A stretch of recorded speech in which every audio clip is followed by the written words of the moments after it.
사람이 숨쉬면서 배출하는 이산화탄소는 지구온난화에 영향을 미칠까?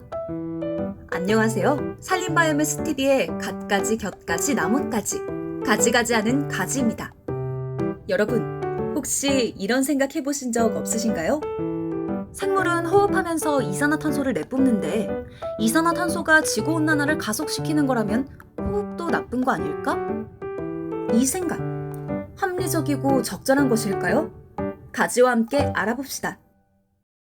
인간은 숨을 쉴 때 산소를 마시고 이산화탄소를 배출합니다. 활동 수준에 따라 다르겠지만 평균적으로 인간은 하루에 약 1kg의 이산화탄소를 내뿜는다고 하는데요. 그렇다면 현재 전 세계 약 79억 명의 인구가 1년을 호흡할 때 배출하는 이산화탄소의 양은 얼마나 될까요? 계산해보면 약 30억 톤 정도가 되겠네요.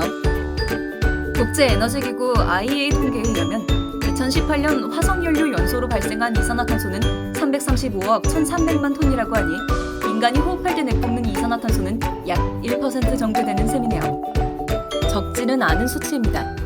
그렇다면 우리는 지구를 위해 숨을 쉬지 말아야 할까요? 그렇지 않습니다. 사실 호흡은 나쁘다라고 한다면 인간은 이 지구에서 더 살아갈 방책이 없죠. 다행히 자연은 정교해서 호흡에 의한 이산화탄소 배출이 대기에 영향을 미치는 일은 거의 없다고 할 수 있습니다. 탄소의 순환을 고려해보면 식물이 광합성 작용을 통해 대기 중의 이산화탄소를 흡수하고 그 식물을 인간이 먹음으로써 탄소를 저장하는 한 사이클이므로 인간의 호흡은 온난화 현상을 초래하지 않는 것입니다. 이러한 사이클을 자연의 빠른 탄소 순환이라고 하는데요. 비슷한 예를 볼까요? 육지 식물이 거의 자라지 않고 많은 식물이 썩는 겨울철 북반구는 대기 중 이산화탄소의 농도가 높아지고 식물이 다시 자라는 봄철부터 그 농도가 떨어집니다. 이처럼 오히려 인간의 몸 자체는 탄소 격리 장치라고 볼 수 있는데요. 일반적으로 인체 질량의 96%는 산소, 탄소, 수소, 질소의 4가지 원소로 구성된다고 합니다. 70kg의 남성의 경우 일생 동안 12.6kg의 탄소를 격리하고 있다가 사후 매장을 통해 아주 천천히 땅속에 탄소를 배출하게 되는 것이죠. 그런데 이 탄소 순환 어딘가 익숙하지 않나요? 네, 그렇습니다. 미용 산림바이오매스의 탄소 순환. 나무가 광합성을 통해 대기 중의 이산화탄소를 흡수하고 나무의 일생 동안 이산화탄소를 고정하고 나무를 활용하는 과정에서 발생한 미이용 부산물들을 활용하는 미이용 산림바이오매스의 사이클. 기억하시죠?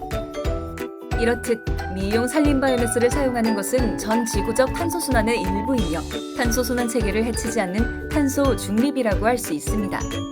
탄소 배출을 막기 위해 인간이 호흡을 멈춰야 하는 것이 아니듯 탄소 중립을 위해 미이용 산림바이오매스를 사용하지 말아야 한다는 것은 잘못된 이야기인 것입니다. 오히려 땅속에 잠들어 있던 이산화탄소를 추가 방출하여 대기에 부담을 주는 화석연료의 사용을 줄이고 산지에 방치되어 썩어가며 이산화탄소나 메탄을 배출하는 미이용 산림바이오매스를 활용하는 것이 기후변화를 막는 데 더 도움이 되는 거 아닐까요? 오늘은 자연의 탄소순환 체계에 대해 알아보았는데요. 다음 영상에선 왜 이산화탄소가 지구온난화를 심화시킨다는 건지 알아보고자 합니다. 글로벌 탄소순환 체계 2탄 많이 기대해주세요. 그럼 지금까지 산림바이오매스 TV의 갓가지 곁가지 나뭇가지 가지가지하는 가지였습니다. 다음에 봐요.